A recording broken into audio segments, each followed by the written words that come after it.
सिद्धेभ्यः। ओम नमः सिद्धेभ्यः। ओम नमः सिद्धेभ्यः। नमः श्री वर्धमानाय निर्धूत कलिलात्मने सालोकानां त्रिलोकानां यद विद्या दर्पणायते। अहिंसा परमो धर्म की, महावीर भगवान की। प्रातः स्मरणीय परम पूजाचार्य गुरुवर श्री विद्यासागर जी महाराज की जय।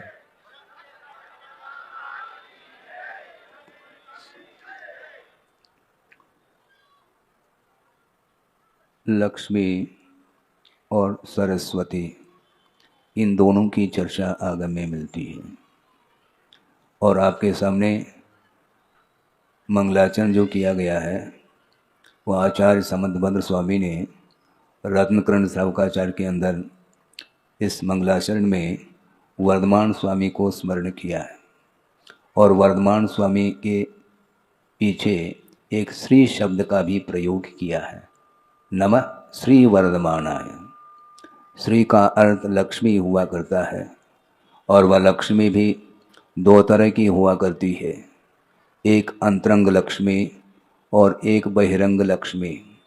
अंतरंग लक्ष्मी जो होती है वह अनंत चतुष्टय के रूप में हुआ करती है, अर्थात अनंत ज्ञान, अनंत दर्शन, अनंत सुख और अनंत वीर अर्थात अनंत शक्ति। यह तो अंतरंग लक्ष्मी है।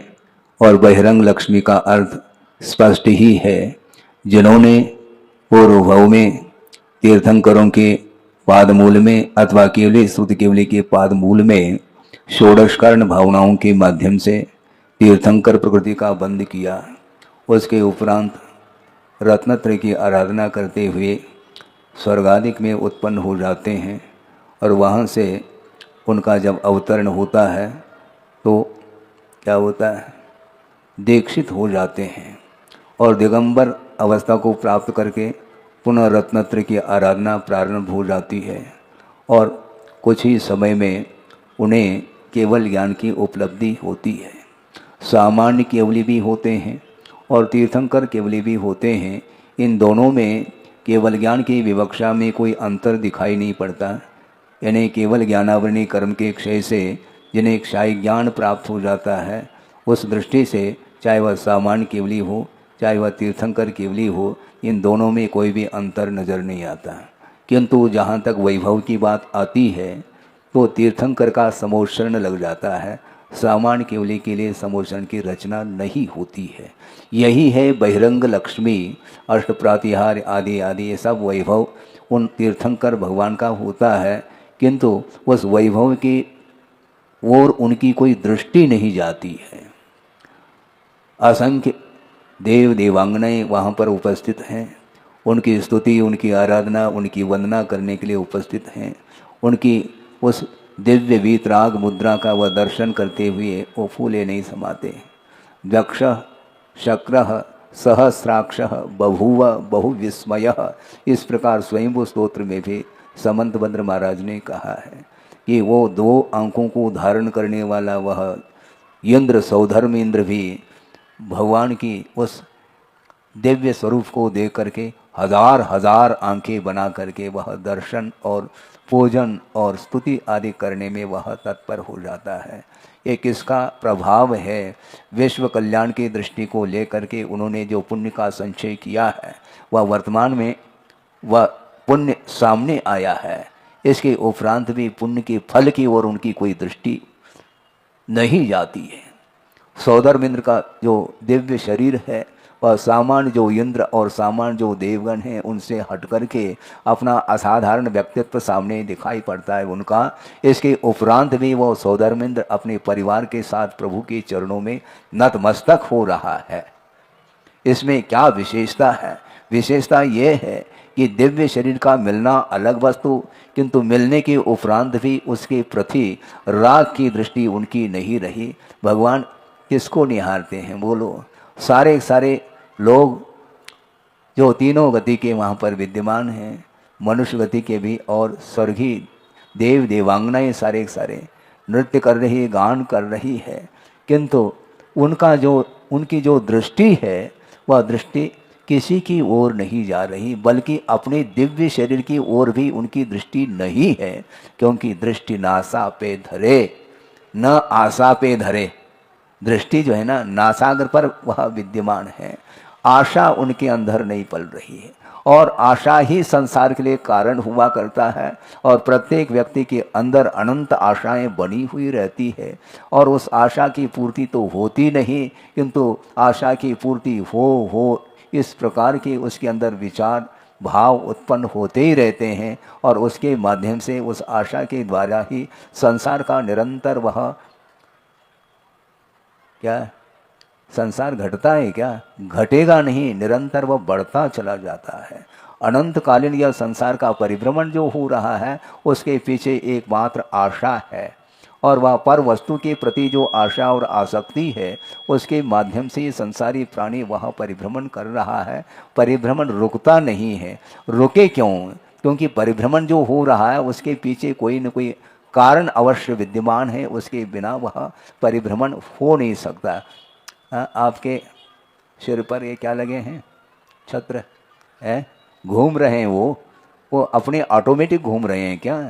किंतु बिजली गोल हो जाए तो वो घूमना बंद हो जाता है। तो अर्थ यह है कि यह परिभ्रमण ऑटोमेटिक नहीं है, अपने ही परिणामों के द्वारा जो राग द्वेषादिक जो कालुष्य भाव है उसके माध्यम से संसार का परिभ्रमण हो रहा है। और संसार का परिभ्रमण कैसा रुकता है, यह 8 दिन के उपरांत आपके बीच में वह दृश्य आने वाला है।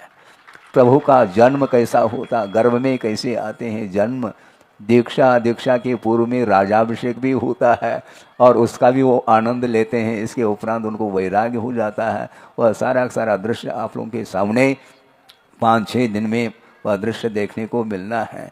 वस्तुतः मैं जहाँ तक समझता हूँ हमसे भी ज़्यादा आप लोगों को अनुभव इस बात को लेकर के है कि पंच कल्याणक में जहाँ तक मैं समझता हूँ कि दीक्षा कल्याणक, केवल ज्ञान कल्याणक और मोक्ष कल्याणक में जो आनंद आता है उससे भी ज़्यादा आनंद मैं समझता हूँ आप लोगों को जन्म कल्याणक में आता होगा।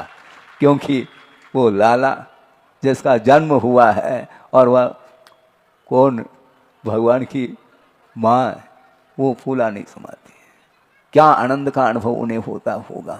लेकिन वह आनंद राग वर्धक नहीं है, किंतु धर्म के प्रति जो अनुराग है वही उसका प्रतीक माना जाता है। जिसकी प्रतीक्षा में वो थे भगवान की माता पिता, और उन्होंने जो विवाह संबंध किया था उसके पीछे भी यही रहस्य था कि ऐसे एक संतान की प्राप्ति हो।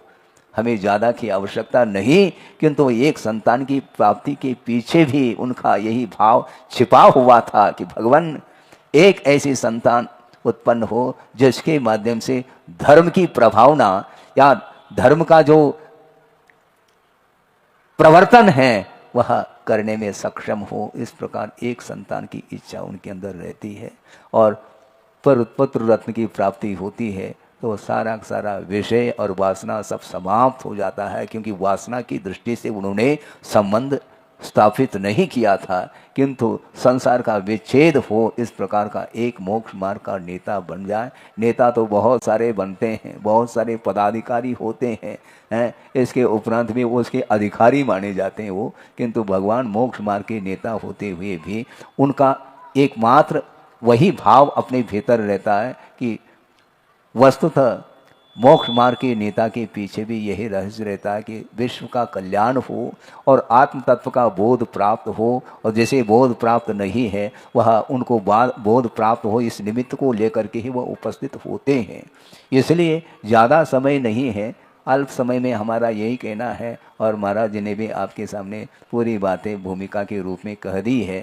धीरे धीरे आप लोगों को ये 7-8 दिन के अंदर जो शेष जो पात्र रह गए हैं और सारे सारे फिल इन दी ब्लैंक्स जिसको बोलते हैं वो भरते चले जाएं तो अच्छा है, क्योंकि कोई वंचित न रहे। बहुत बड़ा यह कार्यक्रम होने जा रहा है, मांगलिक कार्यक्रम। इसमें छोटे से लेकर के बड़े बड़े जो भी पद हैं उनको आप अपनी भावना के अनुरूप, अपने सामर्थ्य के अनुरूप उसको आप ग्रहण करें, और उस दृश्य को देखने का आप पुरुषार्थ करेंगे। और हम भी उस दृश्य को देखते हुए फूला हम भी नहीं समाएंगे, ध्यान रखो, क्योंकि वह अद्भुत दृश्य है।